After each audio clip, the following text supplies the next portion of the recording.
एक राजा को मालूम चला कि 7 दिन बाद उनकी मृत्यु निश्चित है। फिर भी वो मुस्कुराए। क्यों?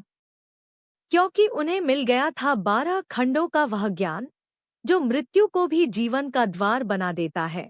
नमस्कार मित्रों, स्वागत है आपका सनातन सार कथा अमृत पर।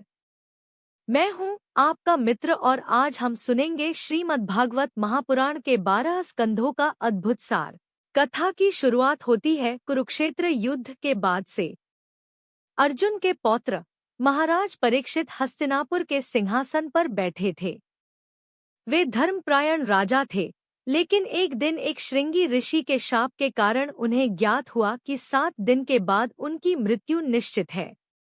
मृत्यु का भय नहीं, बस एक प्रश्न था मन में, क्या मरने के बाद क्या होगा? राजा परीक्षित ने अपना राज्य त्यागा और गंगा के तट पर प्रायोपवेशन कर बैठे। वहीं उपस्थित हुए महर्षि शुकाचार्य।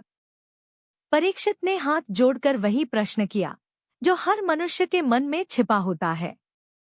हे महर्षि, अब मेरे पास समय कम है, बताइए इस अंतिम समय में मुझे क्या करना चाहिए?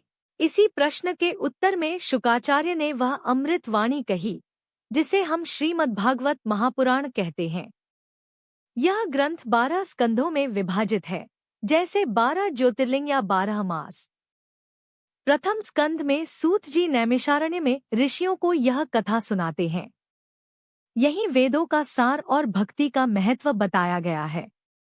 द्वितीय स्कंध में सृष्टि की उत्पत्ति का वर्णन है। विराट पुरुष कैसे बने, ब्रह्मा कैसे उत्पन्न हुए, यह सब यहाँ है। तृतीय और चतुर्थ स्कंध में भगवान के अवतारों की गाथाएं हैं। वराह अवतार ने पृथ्वी को कैसे बचाया और 5 वर्षीय बालक ध्रुव ने कैसे कठोर तपस्या कर भगवान को प्रसन्न किया, यह चरित्र आज भी बच्चों को प्रेरणा देता है। पंचम और षष्ठम स्कंध में कर्म का सिद्धांत है। जड़ भरत की कथा बताती है कि अंतिम समय की चिंतना ही अगला जन्म तय करती है। वहीं अजामिल की कथा सिखाती है कि अंतिम समय में लिया गया भगवान का नाम भी पापी को मुक्त करा सकता है। यमदूत और विष्णुदूत का संवाद आज भी हमें कर्म के फल से डराता और भक्ति की ओर बुलाता है। सप्तम स्कंध तो सबसे प्रसिद्ध है। इसमें है प्रहलाद चरित्र। हिरण्यकशिपु का अहंकार और भक्त पुत्र प्रहलाद की अटूट श्रद्धा। नृसिंह अवतार की विभूति ने दिखा दिया कि भगवान भक्त के लिए स्तंभ में भी हैं। अष्टम स्कंध में गजेंद्र मोक्ष की करुण गाथा है। ग्रह द्वारा पकड़ा गया हाथी कैसे पुकारता है और भगवान कैसे दौड़े चले आते हैं। समुद्र मंथन और मोहिनी अवतार का वर्णन भी यही मिलता है। नवम स्कंध में सूर्यवंश और चंद्रवंश का इतिहास है।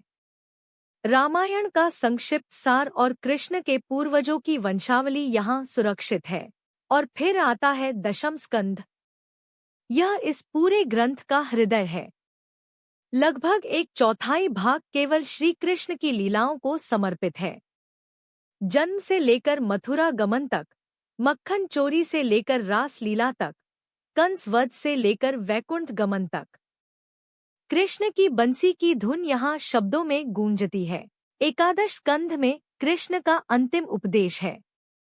उद्धव गीता के माध्यम से भक्ति, ज्ञान और वैराग्य की बात कही गई है। यादवों का नाश और द्वारका का समुद्र में विलीन होना, यह सब समय के चक्र को दर्शाता है। अंत में द्वादश स्कंध आता है। यह कलियुग का वर्णन है।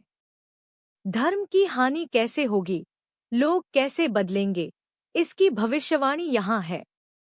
लेकिन साथ ही समाधान भी है। कल की अवतार की भविष्यवाणी और यह अंतिम सत्य की कलियुग में केवल नाम संकीर्तन ही मुक्ति का साधन है।